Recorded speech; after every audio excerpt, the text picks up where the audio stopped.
The following video is brought to you by the guys at the Wrecking and Racing Podcast, a NASCAR podcast made by the fans for the fans. Check them out at www.wreckingandracing.com, facebook.com/Wrecking and Racing, and Twitter at Wrecking and Racing. Hello again, ladies and gentlemen. Saka here, and welcome back to NASCAR Racing 2003 season, the 2019 mod. And we are here at Atlanta for the second race.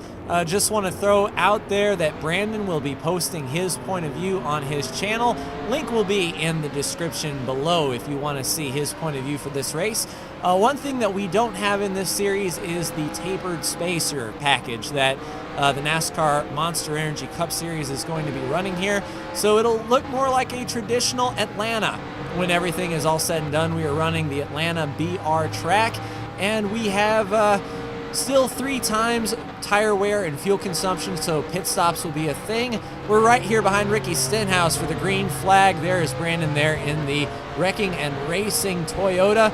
Looking under William Byron just a little bit. We can get down to the bottom here, 4th gear, and let's get these things wound up. Little loose on turn 1. And we can get to the inside of Stenhouse and follow Brandon on through. Looks like Brandon might try to make it 3 wide here if he can get to the back bumper. I'll roll out just a little bit sooner to give him the way. Paul Menard out there on the outside, as well as Stenhouse. We can try to gap the field as much as we can here, but pit stops will probably come at the halfway mark. So around lap 15 or so, we'll be coming to pit road. Stenhouse. Oh, wow, we wash up just a bit. Joey Logano takes the bottom. We'll be right behind Eric Almirola in the 10 Smithfield Ford Mustang. Let's see if we can get a good run on Logano here. He gets to the inside. Also looking down there, Kurt Busch is below us, and Brandon to the lead. So Brandon will lead the race here, get those bonus points for leading a lap. And if he leads the most laps, then that's more bonus points in his pocket. No stages for 2K3 here. We wash up really high. We're up top 3 wide. We can get the run on the high line, though. Jimmy Johnson not giving us the time of day, sort of moving down behind Chase Elliott. Jimmy rolls out. Uncharacteristic of Jimmy Johnson from what we've seen at Daytona. We'll be right under Paul Menard here and follow Chase Elliott through. This lead pack is starting to gap us just a little bit, but once we get out from the side-by-side racing, will be okay. They're kind of running like they've got the tapered spacers, not giving each other a whole lot of room. Everyone is bunched up here in the lead pack. Ricky Stenhouse Jr. to the point. Don't really expect that on a non-restrictor plate track, but this is our series, so we'll just stick with it. We can try to get a run on William Byron here on the 24. Not quite there, but we can get him here going into turn 1. Another lap in the books. Settling in here. Looks like Eric Almirola wants that lead, looking under Stenhouse, who wash up just a little bit. Byron is out there. We'll clear him on corner exit. And is that Brad Keselowski we have back there? Or is that Paul Menard? I couldn't see, but it was a white-nosed Ford is all I know. Stenhouse to the point. Brandon makes it 3 wide, forcing Almirola up to the top 22. Joey Logano holding strong on the outside. Looks like Chase Elliott will push the issue, going 3 wide. Well, back to 2 wide under Kurt Busch. That should open the door for us to get below the 10 here. Get that power off, and away we go. We'll follow Chase Elliott on through, and we're finally starting to get some single file here amongst the leaders. Brandon to the bottom under the 17, and Brandon back to the point. Joey Logano under the 17 there. Kurt Busch really wearing out his back bumper as we come to complete the next lap. Kurt Busch still on the bottom, almost running that apron. 3 wide now, Kurt Busch, Logano, and Stenhouse. Chase Elliott should be able to capitalize here under the 17. 17 doesn't get a really good run here. We can get right to his back bumper and maybe make it 3 wide. We'll peek out, but you know, discretion is a better part of valor here. We won't push the issue too much. Car a little loose there on acceleration as we get out of turn 3 and 4. Laps clicking by really quickly here at Atlanta, as they tend to do. You're not out of the gas long here. It's a very fast racetrack indeed. Very loose setup to be fast here under the 22 of Logano, and we might get a twofer here under Chase Elliott. So The black cars lead the way. Brandon in the 27, Kurt Busch in the 1. We're right under Chase Elliott here, and we should be able to get our Civilization Gathering Storm Chevy Camaro in the 3rd position. Side by side, Chase rolls out. Kurt Busch to the bottom. Brandon to that 2nd groove, getting the run off of turn 2. It'll be good to get single filed out and organized before pit stops actually begin. We don't know what strategy the AI is going to run here. They may try to split the race halfway. They may short pit. They may try to go all the way hoping for a caution. So as the race unfolds, we'll be able to see exactly what's going on. Kurt is not giving Brandon up. Brandon's sticking to that 2nd groove though. That 2nd groove is faster for corner exit speed. You can see Brandon gap Kurt just a little bit there. He breaks the draft, gets back to the racing line. Brandon entering a little low. Kurt Busch arcing it in. Kurt will hug the white line. Brandon will carry that momentum through, and we will still be solidly in 3rd, but hunting down Kurt Busch in that Monster Energy Camaro. Speaking of hunting down, Chase Elliott with the peak to the inside. He rolls out. We'll run that 2nd groove. Since Chase is down there, we don't want to chop his nose off. We should be able to get the run here on turn 2, get that pull off of Kurt Busch down the back straightaway. But Chase still right there, door to door. Side drafting isn't really that big of a thing here at Atlanta, but any arrow is good arrow. We're a little loose there. Joey Logano follows Chase Elliott through, and we are on the struggle bus a little bit here at Atlanta. Brandon keeping pace and going for that most laps led bonus point. Since there are no stages here that we can calculate and tabulate, we just go from laps led and the most laps led as far as bonus points are concerned. So Logano will complete that pass. We will get in right behind him, and I don't think we have much pressure from behind since Logano has gone by. Logano really working on the 9 though. We might be able to follow Logano on through. It just depends on if he stalls out on the bottom. Chase picks up the throttle. Logano picks up the throttle. They're even Steven coming to the back straight away. We might be able to get 3 wide here, but I'll see if we can push Joey Logano forward just a bit. He's peeing on the wheels of progress, though, choking up the bottom. Chase Elliott gets the drive on the high line. Let's make short work of Logano here going into turn 1. We'll see if we can get to his inside and complete that pass there. We'll drive in hard just a little bit. We've got the tires for it, but all 4 tires wearing very quickly here on this abrasive racing surface. We'll settle in behind the 9 here. Go for that 3rd place position, but Kurt is not really letting Brandon go. Brandon could be pacing his tires though. Maybe not showing everything that he's got, but certainly keeping right there with us is Kurt Busch, Chase Elliott, and Joey Logano.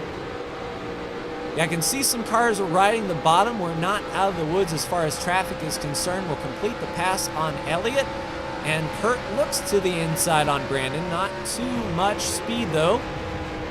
We entered a little shallow there, just protecting the bottom, making sure that Chase will have to go by on our outside, which Chase Elliott tends to do. More laps in the books, and Brandon sort of gapped Kurt on that particular lap. It's going to come down to when the AI start losing their grip and their tires. Kurt washes up the racetrack just a little bit there. We may be able to reel him in. We're getting Kurt on corner entry. That's where we're making up a lot of ground, but he may be able to pick up the throttle a little bit sooner than us. You can see right there, he gaps us on corner exit just a touch. Windshield's starting to get a little bit foggy. We're racing and have been green this entire time. It has a feeling of a very green race. So we may not even see the caution flag this particular race. We're getting a good drafting pull off of the Monster Energy Camaro though. We'll look to his outside. It was a bad turn entry. Let's come down to pit road. Brandon's pitting, so we are nearing halfway. There's pit road speed, 3,000 in 2nd gear. We will be getting 4 tires and fuel. Now Brandon out-qualified us, so he's got the preferred line. I'm going to let Brandon go on by just a little bit. so I can have a clean entry into my pit stop. It looks like the AI didn't take. And here we go, boys. 4 tires and fuel, if you please.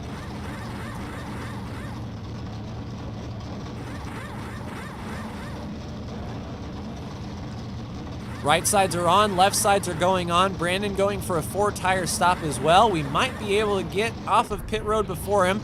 Clean tear off, down and away. And we will.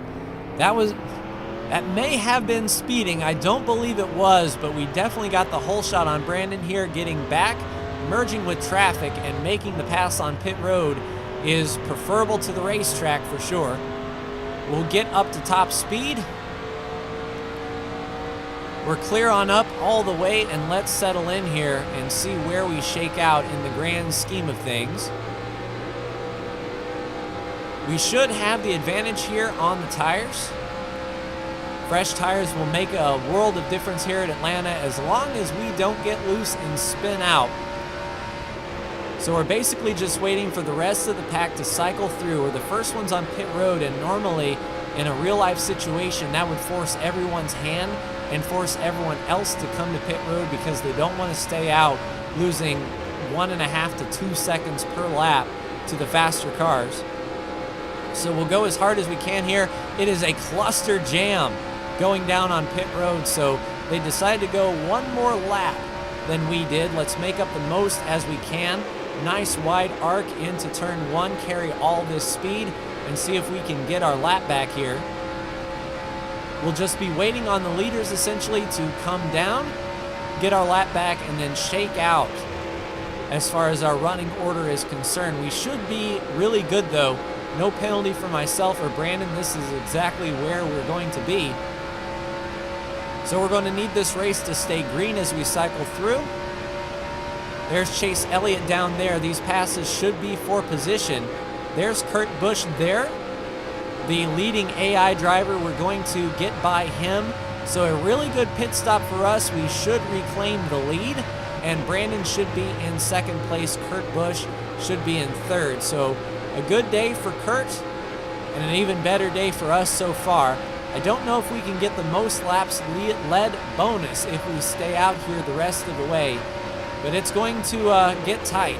I feel if any one of those guys had a bad pit stop or a slow pit road entry, we will catch up to the back of the field, and we can see a back marker right there already in our windshield coming into view.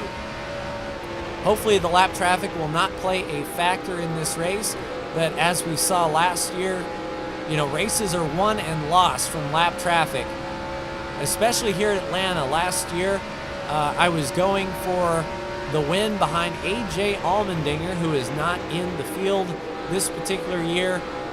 Pushed him up. Brandon got into the wall. Brandon was leading, going to the outside, and that was my first win last year. Hopefully, a cleaner win is in our cards today. We're starting to wash out just a little bit. I overshot the turn with Brandon right there. The eyes are sort of in the mirror, seeing where he can, if he's catching us, if we're gapping him, you know, what exactly is going on. I sort of see his greenhouse right there above the spoiler, so he's not too far behind us. Once again, I can remind you that Brandon's point of view will be on his channel. If you want to go check out this pursuit from his point of view and get his thoughts on what he's dealing with and what he's going through right now, I highly recommend you check it out. The lap's clicking by Atlanta and not fast enough. It always seems like when you're in the lead, that's when the worst can happen. A caution will come out, or, you know, there'll be a crash or something like that. We just have to keep it between the lines and fast. So he's still holding right there. Looks like he's running the bottom to the second groove. Basically right in our tire tracks here. The flag man still doesn't have the white flag in his hand yet. We're going to be going as hard as we can here on these new tires. It should be a pretty decent finish for us regardless. I only see Brandon in our mirror, so even if we were to slip up, make a mistake, what have you, we'll still get a decent run out of this. But I don't want to give up a possible win here, not when we are so close. Laps are continuing to wind down, and that lap car is getting bigger. It's not what I like to see by any stretch of the imagination, and he is way off the pace. Like you can see, the other lap cars in front of him have a good 4 to 5 seconds on him. Ideally, we want him to be racing with the guys in front rather than dragging the brake and coming back to us. Brandon's still right there, right on the white line. He's looking to the bottom, trying to get clean air on that nose and getting that car pivoted. And ever so slightly, we're catching that lap car as well. We're pushing out just a bit on the high line. Brandon right there holding the white line. Looking to the inside here, he's right there. I don't know if he's going to dive bomb us. We just have to race as hard as we can, and what will be will be. But he is right there in our mirror. Still no white flag.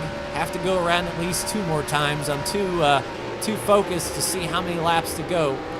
It really doesn't matter. If we finish in front of Brandon, we're going to win. That's all that matters, however many laps there are. More lap cars in our future. If this goes too awful long, we'll be fighting with a much bigger pack than just one car. One car is okay to deal with, but 5 or 6 is a travesty. Still no white flag. Going around again, and we should catch this lap car in the next lap or 2, which doesn't bode well for us because there's at least still 2 laps to go. Haven't taken the white flag yet. Yeah, we are going to be right on his back bumper by the time we get to turn 1 and 2. Yeah, this is not going to be good for anybody, I don't think. Coming around still. All right, we will catch this lap car. At least 2 laps to go. And we are going to be right here in his pole. If we can catch him on the back straightaway, that would be ideal. We could get to his inside. But he is running just fast enough that we can't catch him here. Let's set him up and get to his inside on turn 1. I think that is our ticket. Still, laps winding down. Corey LaJoie, let's get to his inside. Oh crap, Corey LaJoie cuts. I had to get on the brake. Let's go to his outside. Brandon's going to roll the bottom. He's going to get to our inside. We're trapped behind Corey LaJoie. We can't come down. Move out of the way, Corey. So Brandon will complete that pass. We're not out of it just yet. Let's get right back to his back bumper, see if we can get to his inside here. White flag is in the air. 1 more lap to go. Corey LaJoie not rolling out of it and letting us race. Let's see if we can get to the inside. Brandon drives it deep into turn 1. Turn 3 is our best shot. Let's roll this as well as we can. Good pull down the back straightaway. This is our shot right here if we can go into it. We'll hold the white line, pick up the throttle as soon as possible. Car washed out just a bit, and we are going to run out of time. Brandon will get the 2nd win of the year, and our fuel light comes on. Oh, thank you, Corey LaJoie. Well, congrats to Brandon. I imagine that would be a good video to watch on his channel to hear his thoughts through that whole exchange. And since there were no yellows to reflect on or no crashes to see, let's take a look at that from the TV camera here. So there we were right behind the 32. We were going to look right to the inside. LaJoie comes down. Brandon packed it into that first turn really well. We tried to carry the momentum as best we could. Brandon running right there, not letting us get right beside. And then this is where we arced it in really well. Got right to his back bumper, and I thought we had him here. Yeah, the 32 just didn't roll out and let us race. He was right there pressuring us the whole way. I thought we were going to get him here, but he drove in and made it stick right there. You can see him sparking. And we just didn't have the momentum going into turn 3 to really do anything, and that was the race. So let's take a look at the standings after Atlanta. Brandon with 2 wins. We're 34 points to the good, though. Denny Hamlin is your cutoff driver. Really close race for 16th, 17th, 18th, 19th, and 20th still. But we're starting to see some gapping. Michael McDowell with some strong runs, Kurt Busch with some strong runs, Jimmy Johnson there, Eric Almirola looking good. And next week we head to a very similar racetrack. It's a mile and a half and very fast all the same, but we head to Las Vegas. So I'll see you next Thursday. Like, share, and subscribe if you are so bold. Thank you so much for tuning in, and I will see you for the next NASCAR Racing 2003 season video. Take care.